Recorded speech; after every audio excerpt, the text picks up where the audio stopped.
Good morning. Thank you all for joining us. Before I get started, I want to offer my condolences to the family and friends of former Governor Jim Guy Tucker.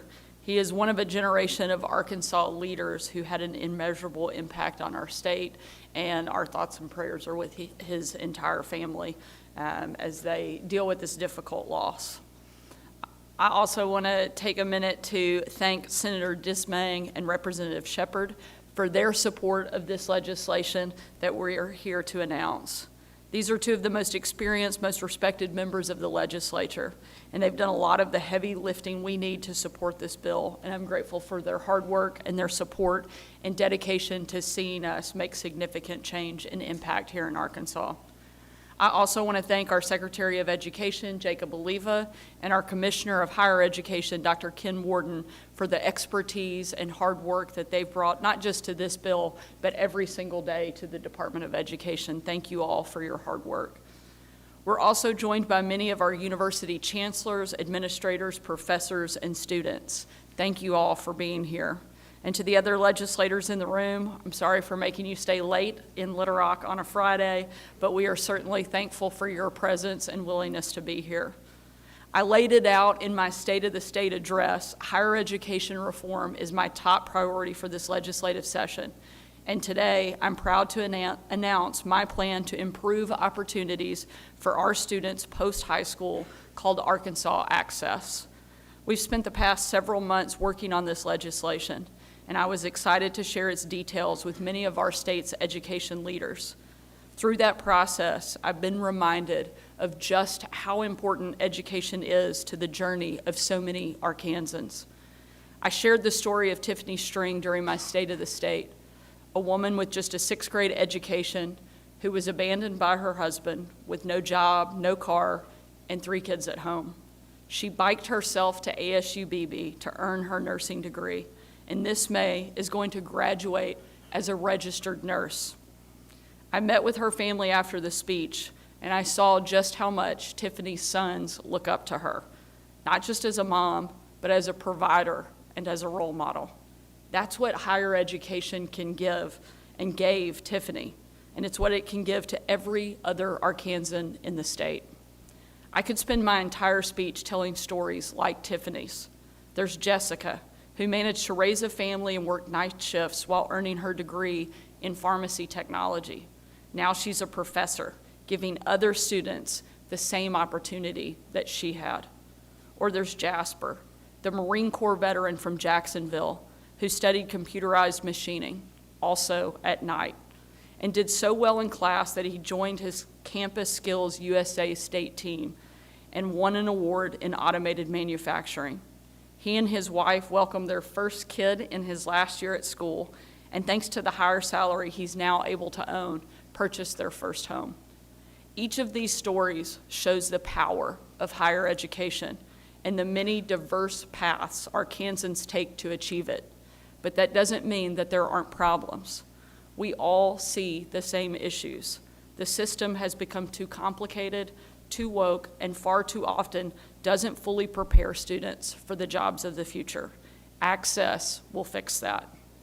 We will reduce the complexity in students' path to higher education so that anyone from an 18-year-old high school senior to a middle-aged mom looking to re-enter the workforce can get the education that they want and that they deserve.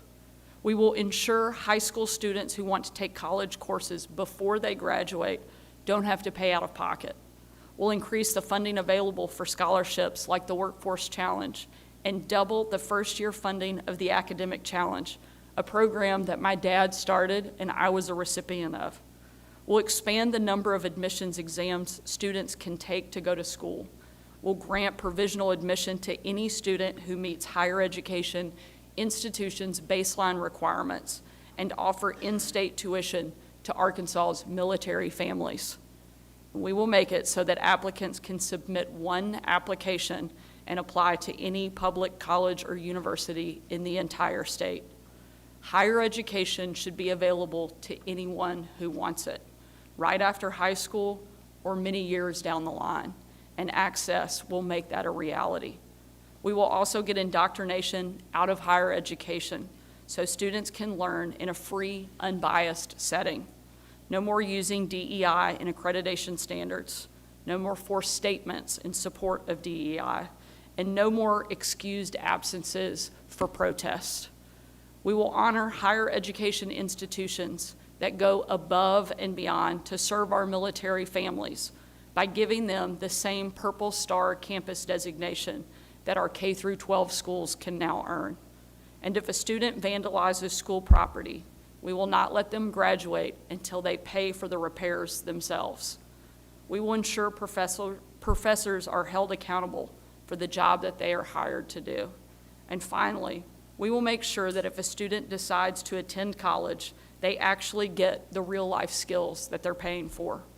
We will consider return on investment in our productivity-based funding model so that taxpayers are funding degrees that contribute to our state and to our economy.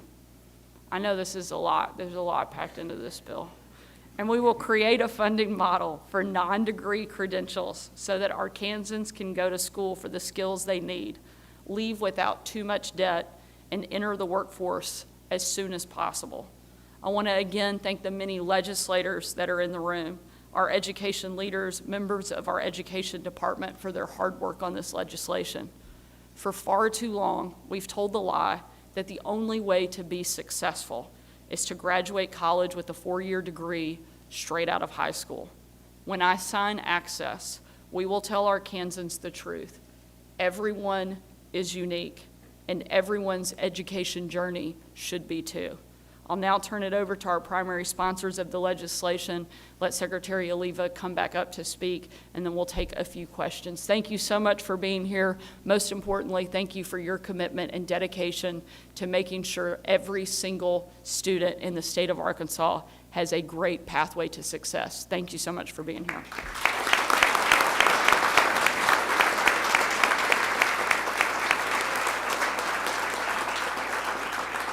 Well, first, that was an incredible job of providing a summary, and I'm thankful I don't have to do that. But I do want to speak to my colleagues because it was something that dawned on me yesterday. I had a meeting with an individual. He was concerned about things happening, not in our community, even in my district, just in his own city.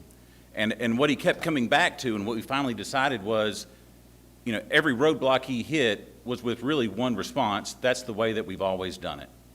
Right, and when you get this bill, and we hope to be able to release it on Monday, what you're going to see is time after time after time, the elimination where we have codified in our statutes, this is how we've always done it. Your folks back home are sick of the status quo, and they're sick of the status quo in higher education. And so what I am proud of is really, Governor, we're seeing in so much of what's happening with the legislature and your initiatives is saying no to the status quo. And what you're going to find is that there is a focus on the individual in this particular situation. It's a focus on the student.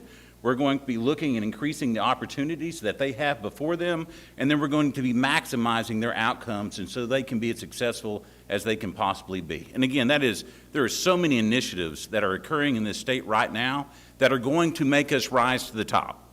And this is just one more step in that, and I'm proud to be a part of this process.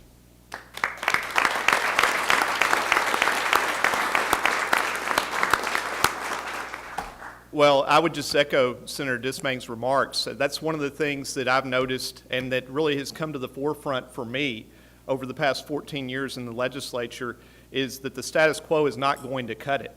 Doing the same thing the same way and expecting a different result is not going to cut it. And I want to thank the governor for her leadership, first with the LEARNS Act and with many other pieces of legislation, but then with what the vision that she has cast with Access. And I think that as we look at this, and I approach this from a couple of different vantage points. One, as a legislator, someone who is obviously looking at it from the standpoint of my constituents and from the standpoint of the state as a whole, but then I also consider it from the standpoint of a parent who has 3 children, 2 of whom are in college right now, one is still in high school. But as we have worked through the Access bill, there have been so many things that honestly I didn't realize that this is how we do it. This doesn't make any sense.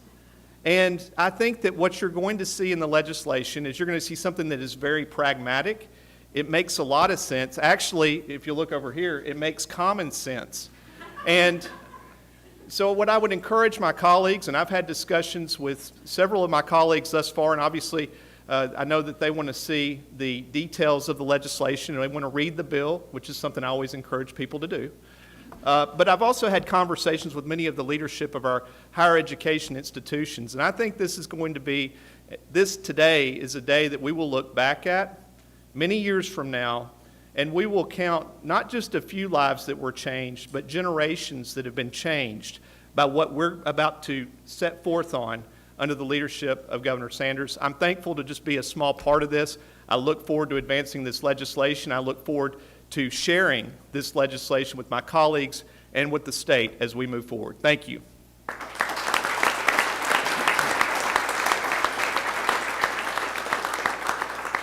Good morning. Happy Valentine's Day. Thank you, Representative Shepard, Senator Dismang, Governor Sanders, for the opportunity to be here and discuss something that I know is really exciting about laying the foundation for the future work on how we're going to build aligned systems. When we were here about 2 years ago and Governor Sanders said we need to make sure we prioritize education, make sure that there's a path for every student, understand that a one-size-fits-all approach doesn't work for all of our students and families, we introduced the Arkansas Learns Bill that we started having a conversation on how this is building a system of alignment from cradle to career. And oftentimes I get asked questions when I'm working in districts, meeting with stakeholders, and people ask me, why do we continually get the educational outcomes when we're investing so heavily in our students? Why aren't we seeing those great results? And I keep oftentimes saying, it's not that we don't have hardworking teachers, it's not that we don't have schools that are going above and beyond, great elected officials, great administrators, but if the system's not aligned and the system's broken, it's hard to be successful. So what we did in Arkansas Learns in building out that system is making sure that everything was seamless. And there's a saying that says, bad systems beat good people every single time. While we were going around implementing Learns, we were meeting with superintendents, meeting with college presidents, technical centers, university system folks, and we were asking them questions about how come we're not getting these students transition? What is a barrier in the system? And we started for about the last year and a half putting pen to paper and saying, these are barriers stopping students from achieving what we call the 3 E's when they leave high school. Are they ready to be enlisted, employed, or enrolled? All of those obstacles and barriers need to be removed so the system is seamless and we can make that transition be successful. I'm excited about the work that's going into this bill because it is common sense and it is focusing on acceleration. Folks, we've got talented students that need a system that allows them to thrive, and we're going to build that, and this is what's so exciting is because Arkansas is going to continue to excel. So thank you for being here and part of this announcement, and we're really excited to engage in this next step of our journey.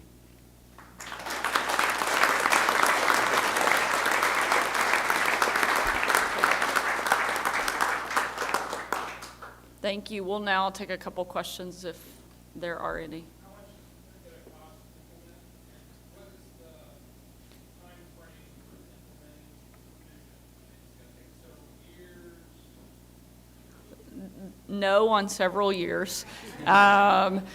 In terms of the cost, we don't expect that there will be any new general revenue funding needed, but we will repurpose existing funds within the department to fund some of the projects and some of the specific details. Why not, those collaborating finance, academic challenge scholarships, why not increase everybody's award by $1,000? You've got $320 million in that trust account. We feel like this is one of the best places that we can really invest in students and help them where they need it most. And so there are several other pieces that deal specifically with scholarships and enhancing and removing some of the barriers. But that's, I think, one of the biggest places where you see a significant increase. But there are a couple other parts. One, the Arkansas Heroes Scholarship Program that's part of this legislation that rewards our military veterans, law enforcement, and first responders, puts all of that into one category, streamlining that process, creating greater access. The Workforce Challenge, additional funding there. So there are several places. That was just one I chose to highlight today. Indoctrination, I know, upset or felt like some of our stories focused too much on that. Are you banning indoctrination only with DEI, or what other subjects? We believe that every student in the state of Arkansas should be able to learn in a free, unbiased environment. We want to uphold and enforce the Constitution and state and federal law, and we feel like this legislation certainly continues to do that and reflect it. I'm not upset, but I do think when you have a piece of legislation that contains as much substance as this does, for you to only focus on one part would be a total disservice to the people of this state. Absolutely. I'm always happy to turn it over. Come on, Representative. What's, okay? Are you comfortable with indoctrination language? If your wife asked you, what are you doing, what's the goal there? Explain. Do you think that if I'm sponsoring it, I'm comfortable with it? I mean, have I ever put my name on a piece of legislation that I didn't believe in? And I do believe in this. I've spent a lot of time on this, and I take it very seriously. To your point, you mentioned that my wife is a teacher. She's a public school teacher. And so I have a high degree of respect for our teachers, both in K through 12 and in higher education. But I think we all understand that there's a difference between teaching and making sure that individuals understand the subject matter. And as a history and political science major from Ouachita Baptist University, I understand how it is to have debate and be able to discuss issues. But there's a difference between that and compelling individuals to affirm certain ideas that may be discriminatory in nature. And so I'm comfortable with that. I've spent a lot of time on that. I want to thank the governor and the department, quite frankly, for their willingness to really get into the details. That this is not about just running something so we can say that we checked the box. This is about running something that is going to make a difference and that I think is going to be needed. Again, I've had many discussions with individuals in higher education, and particularly on this language. I understand that this is going to be something that grabs a lot of attention. To the governor's point, I think at last count the bill was about 110 pages. This section is probably 5 or 6 pages, maybe. So it's a small part of a much larger bill. But I'm comfortable with it, and I'm going to be very comfortable with being able to explain and advocate for that bill. Not necessarily defend it, but to actually advocate that not only is this the right thing, it's the thing that my legislative colleagues need to join us in passing and moving quickly through the House and the Senate.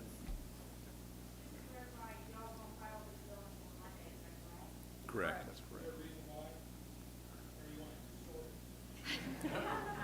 We'll take 5 or 6 if you want.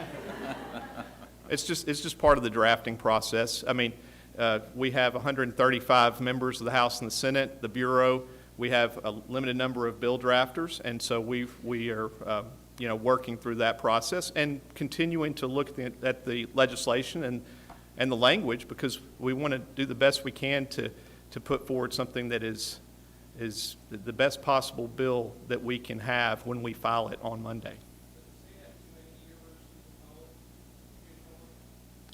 I don't think that's addressed here, but what it does address is the student. And I think as long as that student is successful, these university systems or career tech, or whatever it may be that are providing a needed service to those students, they will be successful. And so in a sense, I think that'll answer itself as we move through.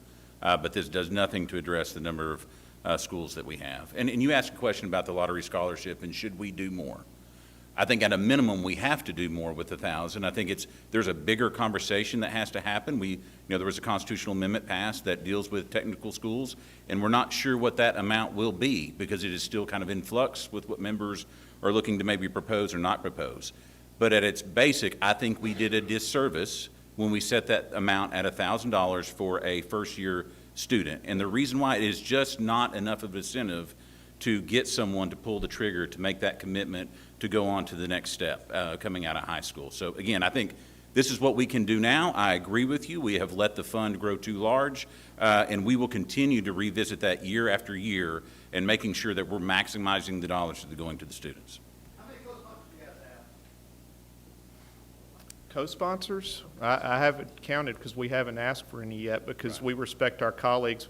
Well, we've got one that's raising his hand here. Our focus has been on the language of the legislation. I made the comment the other day that sometimes I believe we'll have many co-sponsors if that's the route we go.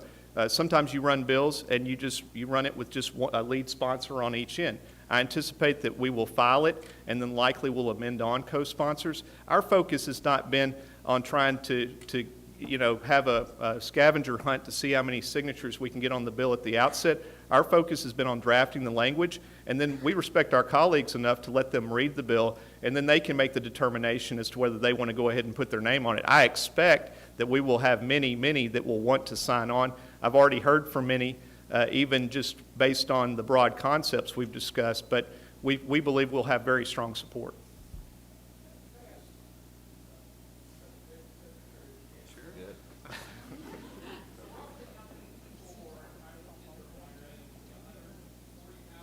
Is there about 140,000 students in hiring? Yeah, 146, 156. Can you repeat that?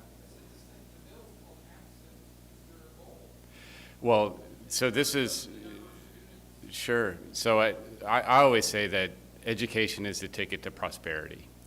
And when we look at even some of the national census data that looks at measuring a figure called attainment, and that's the adults in this state, age 22 to 65, which is considered a working age, that starts at a very basic metric that says they have gotten at least a high school diploma, we're 40th in the nation.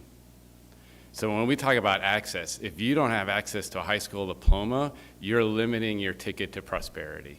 So this bill starts pushing an accelerated mindset that we can achieve the very minimum expectation, and that's getting a standard diploma.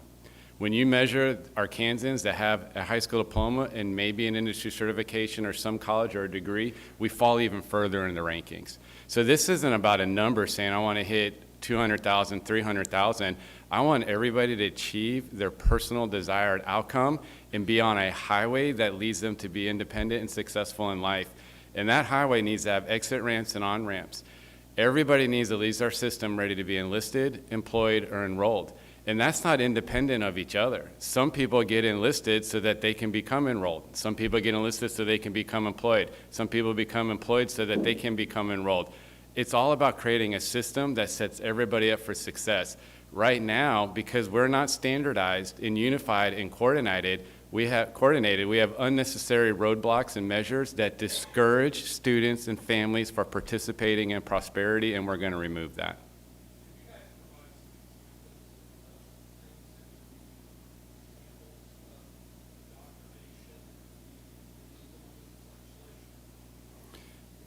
You want me to?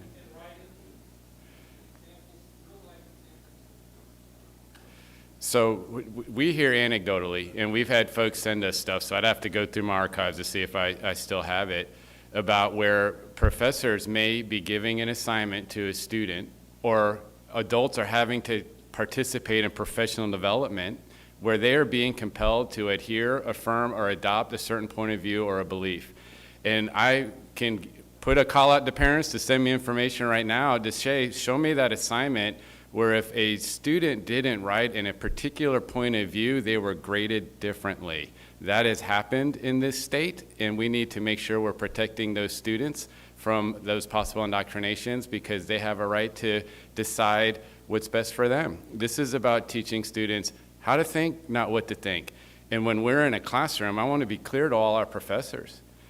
This is why you're professionals. You should engage in debate. You should argue multiple perspectives and multiple points of view. You should engage in critical thinking. That's what good teachers do. That's what good professors do. But if you go a step further and say, if you don't take my adoptions and beliefs and affirm it as your own personal set of values, then we've gone too far.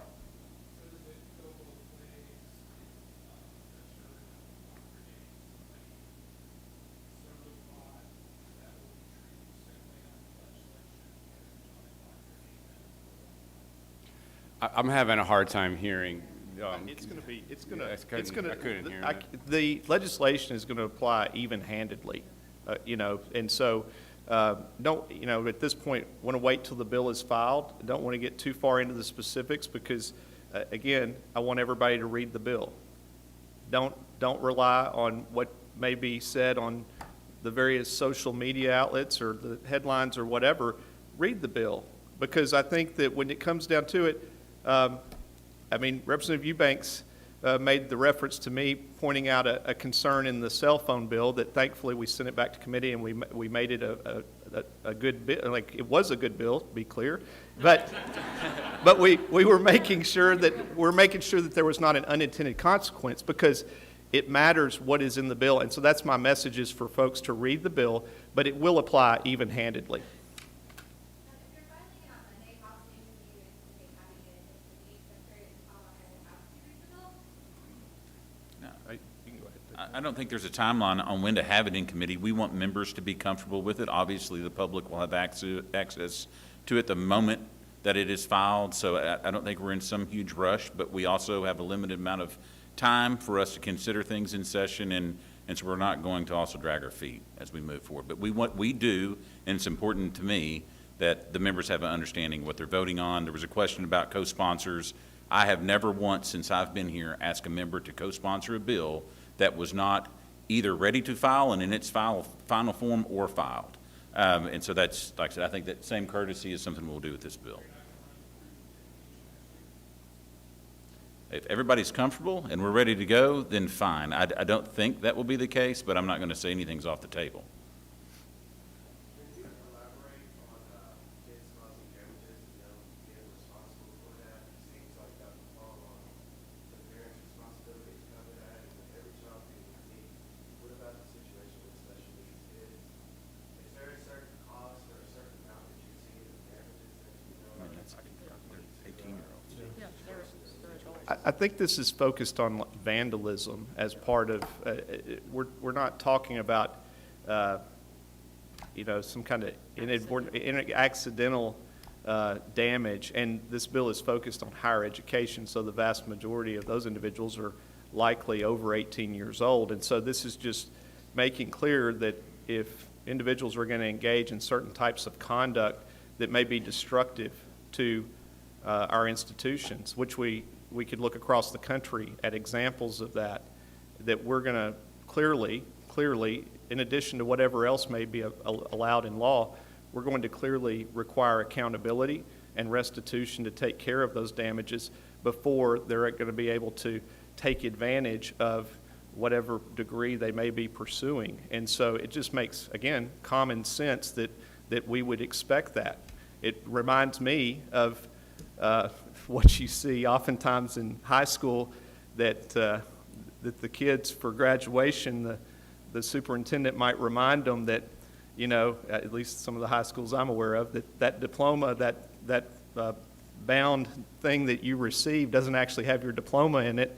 And so don't go act up out there in commencement, or you might not get your diploma.